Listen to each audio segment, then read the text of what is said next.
আমার সবথেকে ভালো লেগেছিলো সব কিছু দেখার মধ্যে আমার যেটা ভালো লেগেছিলো রাজহাঁস এক, আর দুই হচ্ছে ময়ূর। জাস্ট অসাধারণ ময়ূরগুলো যখন নাচছিল। আর ময়ূর দেখে তো আমি বুঝতেই পারছিলাম না যে ময়ূররা কেন নাচছে, কিন্তু আসার সময় সেটা বুঝতে পারলাম যে বৃষ্টি হতে। বড়রা বলেন যে ময়ূর কি পেখম তুলে নাচলে কি বৃষ্টি হয়, তাই মানে একটা কথাই বলে না, প্রাকৃতিক সঙ্গে তাদের একটা মানে প্রাকৃতিক সঙ্গে তাদের একটা কী মানে সব কিছু বুঝে যায়, তাদের একটা সংযোগ আছে। তো সেই জন্য মনে হয় বৃষ্টি হবার আগাম সূচনা তারা পেয়েই গেছিলো, সেই জন্য নাচে। অথচ তখন রোদ্দুর, তো দেখলে তো তোমরা কেমন রোদ্দুর, এই যে দেখো আমরা হাঁটছি রোদ্দুর, কিন্তু তবুও ময়ূর নাচছিল, তারা নিশ্চয়ই বুঝতে পেরেছে। চলো, এখানে আমি যেটা এসেছিলাম সাপ দেখতে, মনে হয় সাপ দেখতে এসে আমি সাপগুলোকে দেখতেই পাইনি। এখানে ছবি দেওয়া আছে অজগর, অনেক কিছু ছবি দেওয়া আছে, কিন্তু আমি কিছু দেখতেই পাইনি। আমি তো দেখছিলাম, আর এই যে নিচে ফুটো ফুটো আছে না, আমি ভাইকে বলছি এই ভাই সরে সরে সরে ফুটো দিয়ে সাপ বেরিয়ে আসবে। সে তখন ভাই বলছে দেখ এরকম থাকলে তো সবাই আসতো, সবাইকে কামড়ে দিত, এরকম হয় নাকি? এই যে যেই গর্তগুলোর ভিতরে না অনেক সাপ আছে জানো তো, কিন্তু আমি ভাই কিছুই দেখতে পাইনি, একটাও সাপ বেরোয়নি। তারপরে আমি মানে যেতে যেতে দেখছি যে ওই দিকে কয়েকজন লোক জমা হচ্ছে। তখন কয়েকজন লোক তামিল ভাষায় ওনারা বলছেন যে এদিকে আসো, ওইখানে কি সাপ একটা দেখা গেছে, এই যে এই যে যে যে এখানে সাপ দেখা গেছে। নাহলে পুরো ফ্লোরটাতেই মানে এই যে নিচে যে কাঁচ কাঁচ মতো করা আছে, এগুলোতে সবগুলোতেই সাপ আছে, কিন্তু আমরা দেখতে পাচ্ছি না। ওখানে গর্ত গর্ত করা আছে, ওরা ঢুকে গেছে। আর আমি তো ভাইকে বলছি ভাই ধারে যাবি না, ধারে যাবি না, ধারে যাবি না, সাপ বেরিয়ে আসবে। তো মা বলছে দেখ আবার তুই যে বোকামি কথা বলছি। আর আমি প্রচুর ভীতু, আমার ভয় লাগে, আর আমার সাপ দেখলে একটু ভয় লাগে, যদিও আমার নয় প্রত্যেকেরই নিশ্চয়ই ভয় লাগে সাপ দেখলে। তোমরাও বলো না সাপ না দেখলে কার না ভয় লাগে। যে ওনারা সব মানে ছোটো ছোটো বাচ্চা, মানে বড় একজন পেছনে আছেন, উনি দেখছেন, আর ছোটো ছোটো বাচ্চারাও ওরাও সব দেখছে সাপকে।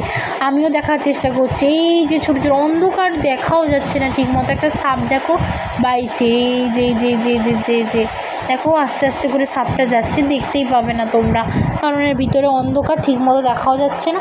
তবে চলো আমি এদিকে চলে এলাম আস্তে আস্তে করে। তারপরে এখানে আমি একটা রিলসও বানাচ্ছিলাম, নেচে হেলে দুলে ঢং করতে করতে নাচছিলাম। তো সেই রিলসটা আমার ছাড়া হয়নি এখনও, মানে এইখানে শর্টসে ইউটিউবে ছাড়া হয়নি, কারণ সেটা আমার ঠিক ভালো লাগেনি, সেই জন্য আর ছাড়া হয়নি। কেমন একটা লাগছে যেন ছাড়া হয়নি। তো চলো এখানে দেখেছো সব কিছু কত ফাঁকা ফাঁকা, তোমাদেরকে বলেছিলাম না। যাই হোক, তোমাদের আমার কথা না বিশ্বাস হলেও তোমরা তো নিজের চোখের সামনে দেখলে ওনারা গাছ কত ভালোবাসেন।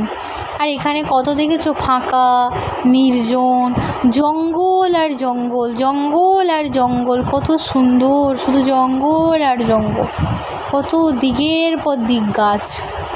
তো চলো আমি গাছগুলোকে দেখছিলাম, আর ভাবছিলাম এই গাছগুলোকে যদি জড়িয়ে ধরি হবে না, এত মোটা মোটা গাছগুলো যে গাছগুলো আমার দুপাশ দিয়ে জড়িয়ে ধরলেও হাত পাবে না, অনেক বড় বড় আর অনেক মোটা মোটা গাছ। তারপরে আমি তোমাদেরকে বলেছিলাম ময়ূর দেখাবো, যাই হোক অলমোস্ট আমি লাস্ট পর্যন্ত আমি ময়ূরকে খুঁজে পেয়েছি, আবার ঘুরে ঘুরে। দেখেছো তোমাদের যে বলেছিলাম ময়ূর পেখম তুলে আছে, কী সুন্দর দেখো। ওখানে একটা পেছনের দিকে একটা ময়ূর ঘুরছে, সাদা ময়ূর ঘুরছে, কত এই এই এই এই কত সুন্দর দেখেছো। আমার তো খুব ভালো লাগছিল, তোমাদের কেমন লাগছে বলো, মনটা কেমন লাগছে? আমার ময়ূরের এরকম দেখে না আমার যা ভালো লেগেছিল, তোমাদেরকে আমি বলে বোঝাতে পারবো না, কত সুন্দর। দিয়ে তারপরে ঘুরে ঘুরে আসার সময় আমি আবার একটা শিয়াল দেখতে পাই, মানে আবার শিয়াল মানে ওই শিয়ালটাই আমি আবার দেখতে পাই, যেন আমি আবার ক্যামেরা একবার করে নিই, যে যখন ঘুরে এলাম আবার একবার দেখতে পেলাম আর একবার করে নিই। মানে যেহেতু আমি ময়ূরকে খুঁজছিলাম, ময়ূর খুঁজতে খুঁজতে আমি শিয়ালটা দেখতে পেয়ে গেছি, তখন ভাবলাম যখন দেখতেই পেয়েছি আরেকবার বন্ধুদেরকে দেখিয়েও নিই। তারপরে আবার যখন আসার পথে বেরাবো তখন আমি ভাবলাম যে না আরেকবার ময়ূর দেখে নিই, আমি আরেকবার ময়ূর দেখলাম, কারণ ময়ূরটা আমার জানি না কেন দেখতে ভালো লাগছিলো। এই জন্য তোমাদেরকে ভাবলাম আমি একটু বারবার দেখাই না, বন্ধুদের মনও ভালো লাগবে। কত ময়ূর, কত ছোট ছোট ময়ূর চলে যাচ্ছে, বাচ্চা হচ্ছে ওদের, এইসব বাচ্চাগুলো হয়েছে নতুন নতুন, সদ্য হয়েছে, ওরাও পরপর বড় হবে বাচ্চারা। দেখেছো আরেকটা ময়ূর, এই দেখো কাছ থেকে আরেকটা ময়ূর দেখা যাচ্ছে, এখানে নিচে একটা ময়ূর মনে অসুস্থ শুয়ে আছে, তার শরীরটা ভালো নেই, হতেই পারে আমরা তো আর বুঝতে পারবো না, ময়ূরদেরও হয়তো শরীর কষ্ট হতে পারে। এই আবার একটা ময়ূর পাখনা মেলে দিল, কত সুন্দর দেখেছো। আমি যখনই যাচ্ছি দেখছি সব ময়ূর পেখম মেলছে, ওরা বুঝতে পেরে যায় যে বৃষ্টি হবে, কত সুন্দর করে পেখম মেলছে। আমার তো দেখেই মনে হচ্ছে আমি যদি ময়ূর হতাম। না বাবা, ঠিক আছে, আমি মানুষ রূপ দিয়েছে ভগবান, যাকে যেমন দেয় তাকেই থাকতে হয়। আমি মানুষ রূপই অনেক খুশি। তো চলো, আমি আর কি দেখাবো, এখানেই তো সে হরিণ ময়ূর এগুলোই দেখতে পাচ্ছি, আর কিছু দেখতে পাইনি। তারপরে ভাবলাম যে না, এবার বাড়ির দিকে রওনা দেওয়া যাক, আর ভালো লাগছে না, তো ক্লান্তও হয়ে গেছে শরীর পুরো। এবার আমি অলমোস্ট বেরিয়ে এলাম, ট্রলিটাকে নিয়ে পুরো বেকার হয়ে গেল।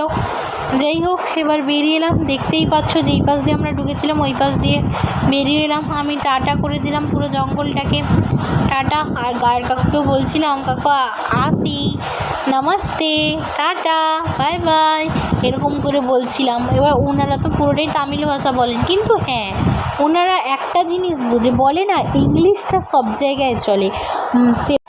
যাই হোক, টাটা। চলো, এখানে আমার ব্লগটা শেষ করছি। ভালো লাগলে লাইক কমেন্ট শেয়ার করে দাও। টাটা, bye bye, love you friend.